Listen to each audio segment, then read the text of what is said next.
a police officer sets his sights on Maya, a pregnant woman using a wheelchair, accusing her of pretending her condition. Unbeknownst to him, Maya's husband is an FBI agent who is about to arrive to defend his family. What transpired next left the entire crowd in shock and led to an unexpected courtroom twist. Stay tuned to discover how one family's bravery confronted a system that overstepped its boundaries. Also, please share where you're tuning in from, and if you appreciate stories like these, subscribe for more engaging narratives. Let's get started. The sky was clear, with the Georgia sun bathing Freedom Gardens, Sundale's top amusement park, in a warm light. Maya Anderson, a black woman in her late 30s, had chosen to brave her pregnancy complications to give her young son, Ethan, a joyful day. Maneuvering her wheelchair along the spacious, lively paths, she beamed at her son's enthusiasm. This day was special, and her husband, Liam, a US Marshal, had promised to join them as soon as his duties concluded. However, as Maya approached the park's accessible entrance, her happiness shifted to discomfort. A hefty security guard, Officer Kevin Brooks, observed her with a look that made her uneasy. His stern gaze and stiff posture indicated that the day was about to take an unforeseen turn. As Maya tried to enter, Officer Foster moved forward, obstructing her way. "Are you certain you need that wheelchair?" he scoffed, his tone filled with doubt. Taken aback, Maya courteously presented her medical documents. "Yes, I've been dealing with pregnancy complications. I required this for mobility," but Officer Foster merely glanced at the papers, dismissing them as if they were insignificant. "Too many people try to exploit this," he grumbled. Maya felt her heart race, realizing his skepticism stemmed more from her appearance than her actual condition. At that moment, Foster called for backup, his eyes fixed on her. Maya looked down at Ethan, his tiny hand clutching her shoulder, his innocent question breaking her heart. "Mommy, is everything okay?" Minutes later, a police cruiser arrived. Sergeant Victor and his partner, Officer Derek, exited the vehicle, surveying the growing crowd. Victor, a broad-shouldered man with piercing eyes, approached her with barely concealed contempt. "I've been informed there's an issue here," he began. Victor scrutinized her and then her wheelchair with evident skepticism. "We need to verify that you genuinely require this chair." Maya's spirits plummeted. She reiterated her situation, showing her documents once more, but Victor dismissed them just as Foster had. Without warning, Victor made a shocking request. "If you truly need that chair, then prove it. Stand up." Embarrassed and exasperated, Maya's voice trembled as she responded, "I can't. That's why I'm using the chair." Her words fell on deaf ears as Victor muttered, "Another person seeking special treatment." The crowd began to stir, murmurs growing louder. Bystanders pulled out their phones, recording the heartbreaking scene as Maya struggled to maintain her composure. Across the vast park, Liam noticed the disturbance near the accessible entrance. A crowd had formed, voices murmuring, and heads turned toward his wife. His heart raced with worry. He squinted, recognizing Maya's wheelchair-bound figure surrounded by two officers who didn't seem friendly. Without delay, he quickened his pace, navigating through the clusters of park visitors. Seeing the distress on Maya's face and the tension in her posture, his heart ached. The sight of Ethan holding her side, eyes wide with fear, only heightened his urgency. Finally reaching the scene, Liam positioned himself protectively in front of Maya, standing between her and the officers. His tall stature cast a shadow over them as he took in the situation with a mix of alarm and controlled anger. "What's happening here?" he demanded, his voice steady but tense. "That's my wife. She's pregnant." He retrieved his badge from his pocket, holding it up confidently as he introduced himself. "Liam Anderson, US Marshal." The officers exchanged glances, then looked at his badge. However, Sergeant Victor's face only became more stern, his expression showing disdain. "Sir, please step back. This is a police matter, and you're interfering." Liam met Victor's gaze, his jaw tightening. "She's shown you her medical documents, hasn't she?" He gestured toward the folder Maya was holding. "You have no authority to treat her this way." But Victor folded his arms, unshaken, His partner, Officer Derek, moved closer, his hand resting on his belt. The surrounding crowd fell silent. The tension thickened the air. Phones were raised, capturing the escalating confrontation. "We've had problems with people abusing the system," Victor responded with a dismissive gesture. "I'm not just going to take her word for it, whether she has a badge or not." He turned to Derek, his tone icy. "We're going to have to detain both of them if they don't comply." Gasps rippled through the onlookers as Liam took a step forward, his voice lowering. "Detain us?" he questioned, barely containing his fury. "She is a pregnant woman in a wheelchair with her medical documents right here. There's no reason to detain her." Victor's eyes showed irritation as he offered a mocking smile. "You're welcome to contest that at the station." Liam's fists clenched at his sides as he looked back at Maya, who tightly held Ethan's hand. The boy's eyes welled with tears, his face showing confusion and fear. Liam placed a reassuring hand on Maya's shoulder, attempting to comfort her even as his heart pounded. "This is not right," he stated, turning back to Victor, his voice rising above the crowd's murmurs. "You're overstepping your authority here. She has every right to use this entrance, and I'll ensure this is documented." Victor's expression twisted with frustration, his voice dripping with sarcasm. "Look, sir, you may be a marshal, but this isn't your jurisdiction. Now step aside, or you'll both be removed." Before Liam could reply, a voice from the crowd rang out. "Leave her alone. She's done nothing wrong." Another voice joined in. "Yeah, this is harassment." The crowd's murmurs of disapproval grew louder, adding pressure to the officer's rigid stance. Officer Derek shifted uneasily, glancing at the crowd, but Victor's demeanor remained unchanged, his stance firm. However, Liam was determined not to relent. Stepping closer to Victor, he spoke deliberately, his voice calm yet forceful. "If you continue this, I'll make sure your actions are reported. I'll take this as far as necessary." Victor glared back, a momentary flicker of hesitation in his eyes. He looked at the surrounding crowd, whose phones were recording every action and word. Yet his pride and stubbornness only intensified his resolve. He straightened up, his voice sharp as he addressed Liam and Maya. "We'll handle this at the station," he declared, turning to Officer Derek with a nod. "Cuff them both." As Derek hesitated, eyeing Maya and Ethan, Victor snapped, "Now!" Before Derek could act, the crowd's murmurs escalated into a roar of disapproval. "You can't do this," someone shouted. "She's innocent." The objections were loud and unwavering, each voice amplifying the injustice of the situation. Liam leaned toward Maya, his face resolute. "Don't worry," he whispered. "We're not alone in this." His words served as both a promise and a source of comfort, resonating not only with Maya, but also with everyone who had gathered to witness the standoff.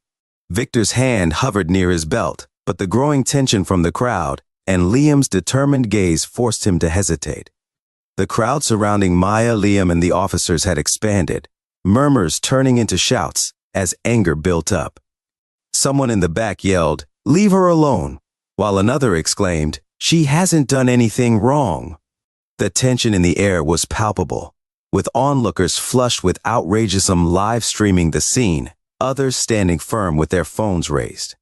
The community was watching, making their stance unmistakably clear. Liam glanced toward the crowd, feeling their support like an invisible shield strengthening his resolve. He then turned back to Victor, his voice firm with a warning. "You're crossing a line," he stated, his words cutting through the noise. But Victor's expression remained unyielding, his lips curling into a sneer. He leaned in closer to Liam, his tone condescending. "No one here is above the law," he growled, his eyes flashing defiantly. Without further words, Victor reached for the handles of Maya's wheelchair and, with a forceful jerk, pulled it backward. Maya cried out, her hand instinctively pressing against her belly as a sharp pain surged through her. Her face twisted in agony, her free hand gripping the armrest tightly, as if trying to steady herself against the pain and humiliation. "Stop it! You're hurting her!" someone shouted from the crowd, their voice laden with indignation. Several individuals stepped forward, their faces marked with outrage, while others raised their phones higher, capturing every moment of the unfolding brutality. The collective energy of the crowd grew stronger and more determined, steadfast in their refusal to relent. In that instant, a small voice cut through the tension, delicate and wavering. It was Ethan, who had been holding onto his mother's side, his young face contorted with fear and confusion. "Mommy, don't let them take you," he whispered, his voice barely audible yet painfully clear. His tiny hands clung to her arm as tears began to stream down his cheeks. His innocent heart struggling to comprehend the injustice tearing his family apart. Maya glanced down at him, her own eyes shimmering with unshed tears. She longed to comfort him, to shield him from the harshness of the situation, but her own fear was overpowering, filling her mind with anxiety and helplessness. She reached out a trembling hand to gently stroke Ethan's cheek, her fingers wiping away his tears as she battled to control her own emotions. "It's okay, baby," she murmured, forcing a faint smile that didn't reach her eyes. "Mommy's here. I'm not going anywhere." Yet even as she spoke, the weight of uncertainty pressed heavily between them. Victor, clearly irritated by the crowd's defiance, tightened his hold on the wheelchair. "This is a lawful investigation," he barked at the onlookers, trying to reassert his authority. "Everyone needs to step back now." But the crowd remained steadfast. A middle-aged woman with fierce eyes and clenched fists shouted, "You're not investigating anything, you're harassing her." She was joined by a young man who lifted his phone higher, declaring, "The whole world's going to see this. Keep it up if you want to lose that badge." Victor's face turned red as he realized the crowd was turning against him, their collective strength refusing to bend to his authority. He glanced at his partner, Officer Derek, who appeared visibly unsettled, shifting uncomfortably under the intense scrutiny. For the first time, doubt flickered in Derek's eyes as he looked between the crowd and Victor, his grip on his belt loosening. Taking advantage of the crowd's support, Liam stepped forward, his voice steady and authoritative. "Enough!" he yelled, his words filled with righteous anger. He looked directly at Victor, his gaze unwavering. "She's a pregnant woman in a wheelchair, and she deserves to be treated with dignity.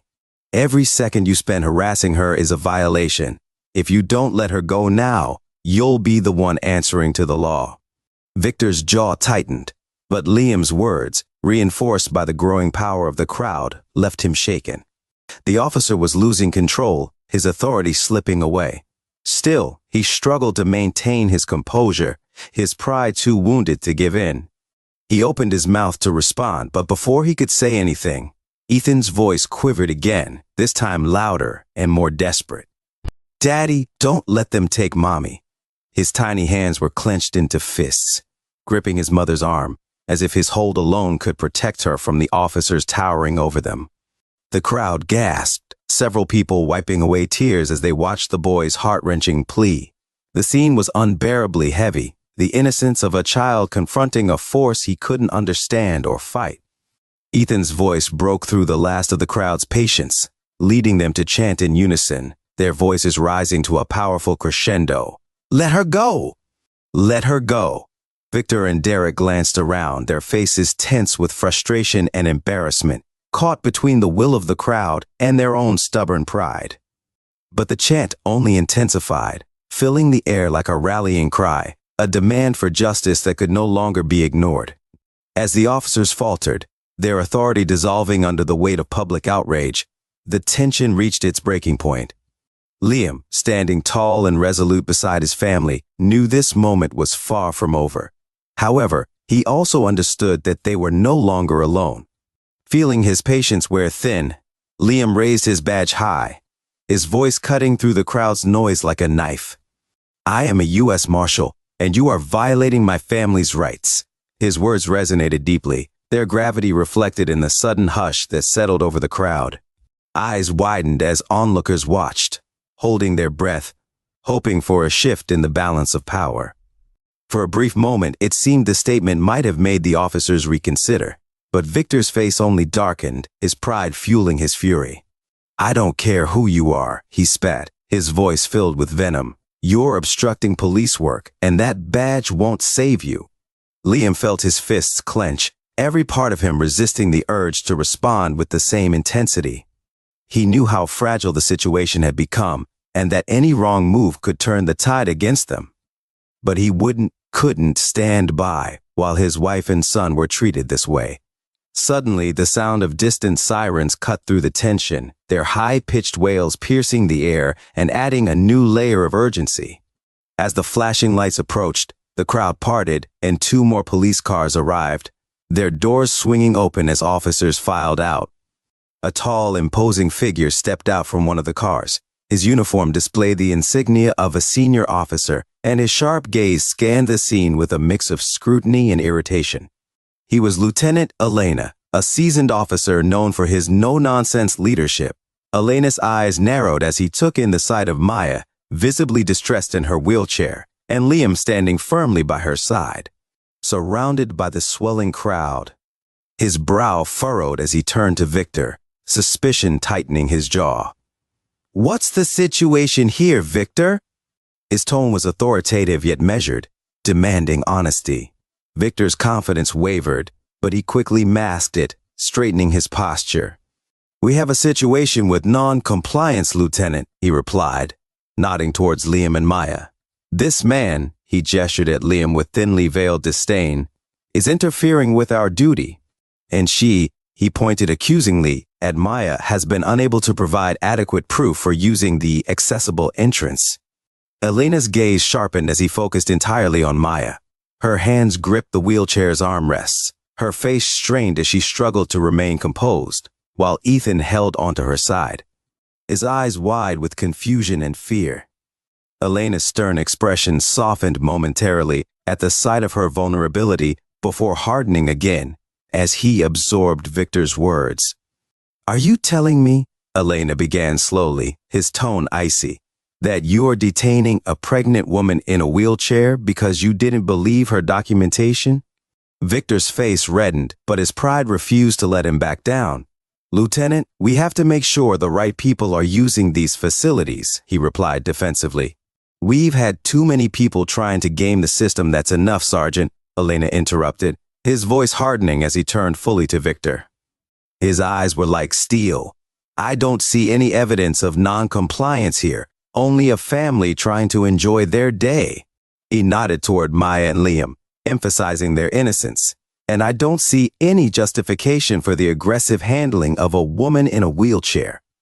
The crowd collectively exhaled, a palpable sense of relief washing over the onlookers. Some even murmured their approval, nodding and exchanging looks of satisfaction. Victor stammered, frustration contorting his face. "Lieutenant, this man, he's been obstructing police work." He flashed his badge as if it exempts him from cooperating with us. Elena's gaze shifted to Liam, assessing him. Liam held up his badge once more, this time with a quiet confidence that conveyed his role not as a threat, but as a statement of respect for justice. "Lieutenant Elena," Liam said, his voice steady, "my family came here for a peaceful day. We have every right to use this entrance. All documentation has been provided, and we're only here because these officers refuse to accept that." Elena listened intently, his eyes flicking back to Victor, piecing together the truth. He looked again at Maya, who was trying to steady her breathing, the strain of the confrontation clearly taking its toll on her. "Sergeant," Elena's voice lowered, controlled yet simmering with suppressed anger, "from where I stand, it appears you may have overstepped your authority.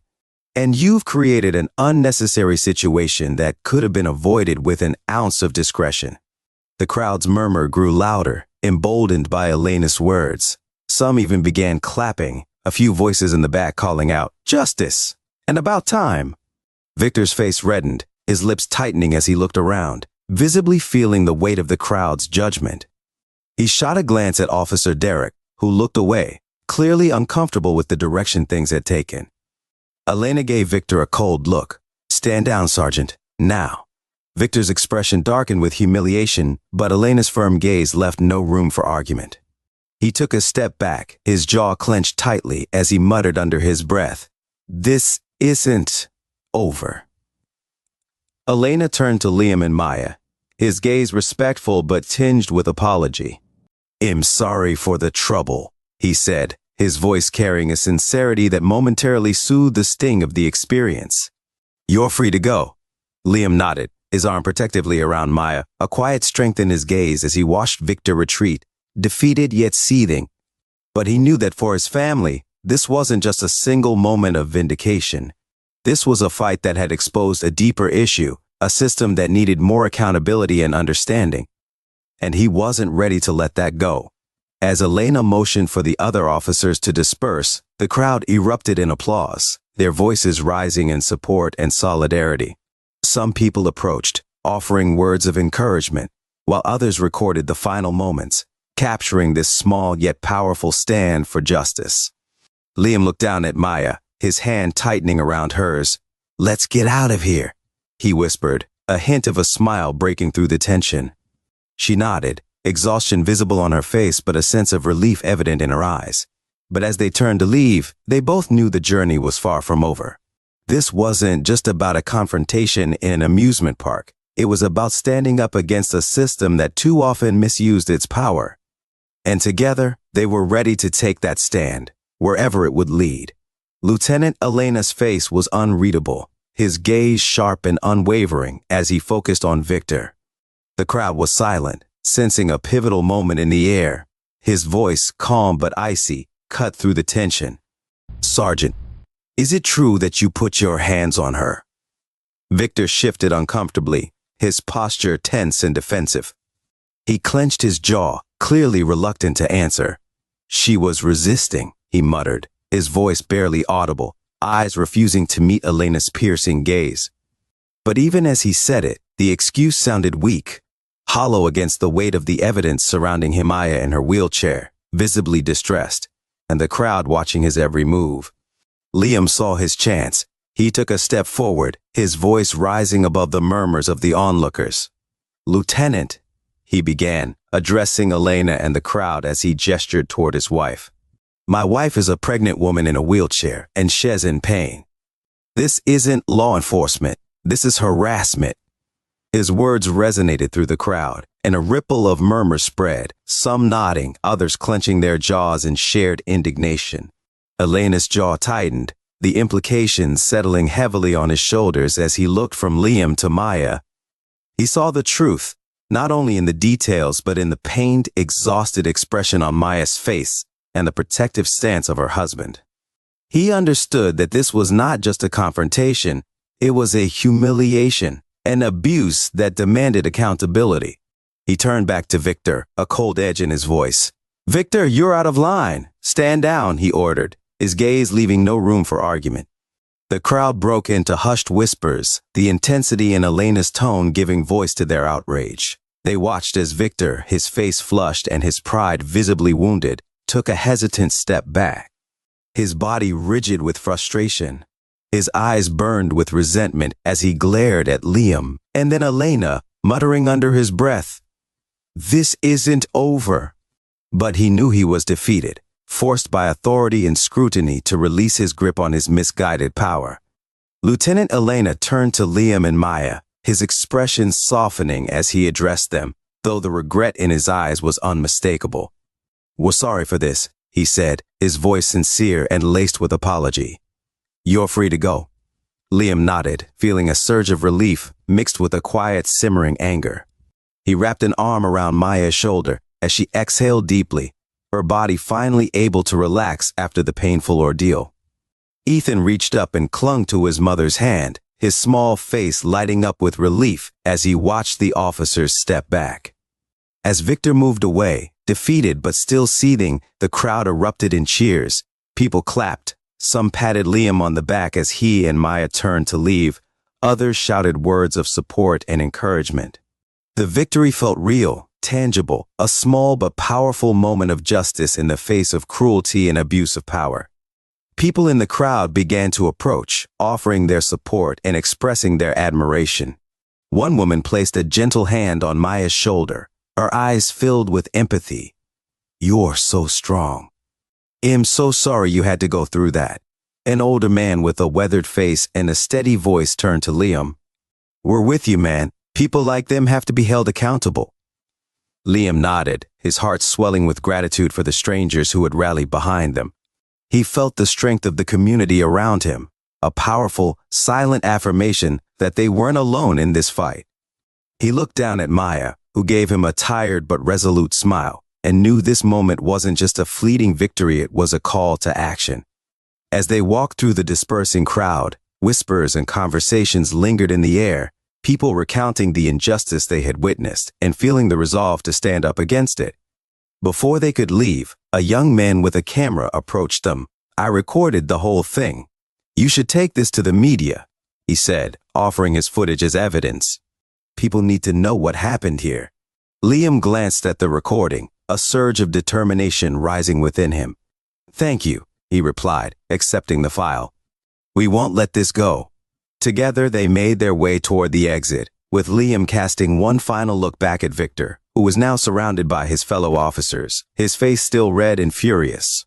Liam met his gaze, holding it with a steady, unflinching resolve, a silent message that this wouldn't be the end of the story. This was only the beginning. Videos of the incident went viral almost instantly, sparking a wave of national outrage. People shared Maya and Liam's story, demanding accountability. Calls for justice grew, and even the local news picked it up, labeling it the Freedom Gardens incident. Liam and Maya connected with a civil rights attorney to pursue legal action against Victor, Foster, and the Sundale Police Department. Support poured in from all over the country, rallying behind them as symbols of resilience and change. 2 weeks after the ordeal at Freedom Gardens, the sun rose on a brisk autumn morning, casting a golden glow over the steps of Sundale City Hall. A crowd was gathering, their voices and signs sending a powerful message as they rallied in support of Maya and Liam. Signs waved boldly in the air, reading "Justice for Maya, End Police Brutality, and We Stand Together." The crowd was a mix of ages, races, and backgrounds, their faces marked by determination and empathy as they gathered for a common cause. Liam and Maya stood closely together on the steps, their hands firmly clasped. Liam surveyed the crowd, feeling a rush of pride intertwined with a deep sense of responsibility. This moment transcended their personal ordeal. It had evolved into a larger movement, driven by individuals who had witnessed, felt, or endured similar injustices. Today, they were raising their voices not just for themselves, but for everyone who had encountered prejudice, harassment, or mistreatment. Maya squeezed his hand, her eyes showing both determination and vulnerability as she nodded, urging him to speak. Liam approached the microphone, taking a deep breath. He gazed out at the audience, their faces lifted towards him with anticipation, support, and solidarity. "Thank you all for being here," he began, his voice resonating through the silent crowd, calm yet resolute. 2 weeks ago, my wife and I arrived in this city as just another family, hoping for a day of happiness at an amusement park with our son. Our intention was simple: to create memories and enjoy our time together. Instead, we were treated like criminals, singled out, humiliated, and harassed. His voice gained strength, carrying the weight of their experience and igniting a raw emotion within the crowd. People murmured in agreement, some nodding while others raised their fists in solidarity. "We weren't targeted because of anything we did," he continued. "We were targeted due to assumptions, prejudice, and the same abuse of power that countless families have faced." His eyes moved across the crowd, seeing them lean in, drawn to his words, sharing in their collective pain and purpose. Maya, standing beside him, looked out over the sea of people, her eyes glistening.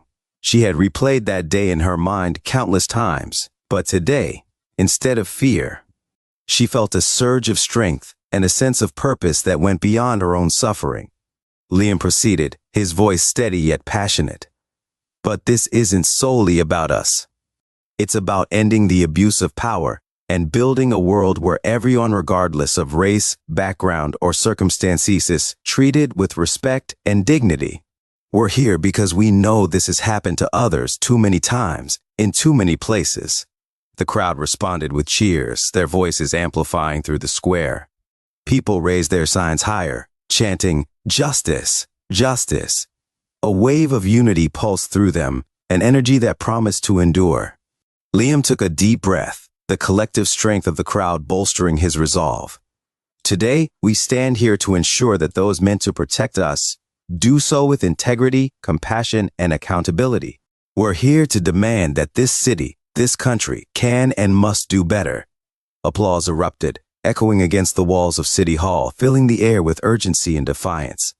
In the crowd, people clapped, shouted, and lifted their hands high, demonstrating their support in waves. Maya, her voice unwavering, stepped forward to the microphone. She spoke with a quiet intensity that resonated deeply with the audience. "When I was in that wheelchair, all I could think about was protecting my son and keeping our family together. No one should have to experience that kind of fear just for existing, just for standing up for themselves." Some members of the crowd wiped away tears, visibly moved. Her words reached deep, tapping into the shared humanity of the onlookers. "We're going to keep fighting," she continued, her voice steady, "not just for us, but for everyone who has ever felt small, overlooked, or unwelcome. We deserve better, and we won't stop until we see real change." Cheers erupted once more, a surge of unity flowing through the crowd. People called out words of support, and chants began to rise again. "Justice for Maya! Justice for all!" The rally's energy peaked, a heartbeat of solidarity and purpose felt in every corner of the square. As the rally progressed, other speakers took the stage: activists, community leaders, and even other victims of police misconduct. Each shared their story, adding weight to the call for accountability and painting a picture of a community united in their demand for change. Liam and Maya stood back, humbled and empowered by the shared narratives and the hope that filled the air despite the pain. When the rally concluded, Liam and Maya descended the steps together, embracing the countless strangers who approached them, shaking hands, receiving hugs, and listening to whispered words of gratitude and encouragement. The city and community had embraced them not just as victims, but as allies, fighters, and advocates for something greater than themselves. As they navigated through the dispersing crowd, Liam looked at Maya with a smile, his eyes shining with resolve. "This is only the beginning," he said quietly. She nodded, a spark of determination in her eyes. "We're not backing down." Walking away from City Hall, arm in arm, they knew their voices, amplified by the rallying support of those who stood beside them, had become part of something unstoppable. The fight for justice had just commenced, and together, they were determined to see it through. The day of the verdict arrived with a quiet intensity. Months had passed since that pivotal encounter at Freedom Gardens, but its memory lingered in every aspect of Maya and Liam's lives. They had endured countless interviews, their stories spreading across news networks, stirring emotions, sparking debates, and igniting a push for accountability. As they entered the courthouse, a different, silent weight pressed upon them, a blend of anticipation, fear, and a deep, simmering hope that justice might finally be within reach. The courthouse was filled to capacity. Seats were occupied by supporters, activists, journalists, and curious onlookers who had followed the story from the beginning. A solemn atmosphere prevailed, the crowd sitting in near silence, each person acutely aware of the stakes. Maya sat in the front row, her hands tightly clasped around Liam's. She felt the strength of his grip, his calm presence grounding her. She glanced up at him, meeting his reassuring gaze, a silent reminder that no matter the outcome, they had each other. The judge called for order, and the jury entered the room, each face a mask of neutrality. Maya felt her pulse quicken as the foreperson rose to announce the verdict. She squeezed Liam's hand tighter, emotion swelling in her chest. This was it. After all the struggles, public scrutiny, and endless waiting, this was the moment. The foreperson's voice rang out, clear and steady. "We find the defendant, Officer Thomas Victor, guilty of misconduct and abuse of power." A collective sigh swept through the courtroom as if the tension itself had finally been released. Maya felt a wave of relief wash over her, and for the first time in months, the oppressive weight of their ordeal lifted, if only slightly. Tears welled in her eyes as she looked at Liam, a sense of vindication and closure filling her heart. Justice had been served, if only for a moment. Liam wrapped an arm around her shoulders, his quiet smile reflecting the pride and resilience he felt. He had remained steadfast, a steady force by her side, yet even he couldn't hide the relief in his eyes. They shared a brief, silent exchange, a moment of mutual recognition for all they had endured and fought for. It wasn't just a victory for them, but for everyone who had been watching, waiting, and hoping for a semblance of accountability. As the courtroom began to empty, reporters and supporters swarmed outside, awaiting their exit. Liam and Maya stepped out together, the sunlight bright against their faces. And the cheers of the gathered crowd filled the air. Signs waved high, supporters chanted, and hands reached out in solidarity. Maya felt overwhelmed by the love and unity emanating from those around them. Strangers had become allies, united by the call for justice and the hope for change. Liam turned to the crowd, his voice steady but filled with emotion. "Today, justice spoke," he began, his words carrying over the chants and applause. "This is more than a victory for my family. It's a step forward for every family that's been mistreated, ignored, or silenced. We can't bring about change alone, but together, we've proven that our voices have power." Maya stepped forward, her voice soft yet unwavering. "This has been a long road, and it's not over. But today, we know that our efforts matter, that our voices were heard. Thank you, each and every one of you, for standing with us." The crowd's cheers swelled, their voices rising in a wave of support and resilience. People hugged, shook hands, and chanted words of encouragement. As Maya and Liam looked over the faces around them, they felt a renewed sense of purpose, a commitment to continue fighting. Not just for themselves, but for everyone who deserved justice and respect. As they made their way home that evening, the journey finally felt lighter, as though they were stepping forward with a new resolve and purpose. Justice had been served, but they knew it was only the beginning. Together, with the strength of their community and the courage they had gained, they would ensure that justice kept speaking, not just for them, but for all. As they exited the courthouse, the crowd cheered, chanting, "Justice for Maya." Liam and Maya understood their battle was only beginning. They had become advocates for change, determined to ensure no one else would endure the pain they had faced. With renewed purpose, they faced the world side by side, refusing to be broken and ready to fight for a future where dignity and respect are rights for everyone. In the weeks that followed, Liam and Maya continued their advocacy, speaking at rallies and partnering with organizations to push for systemic change.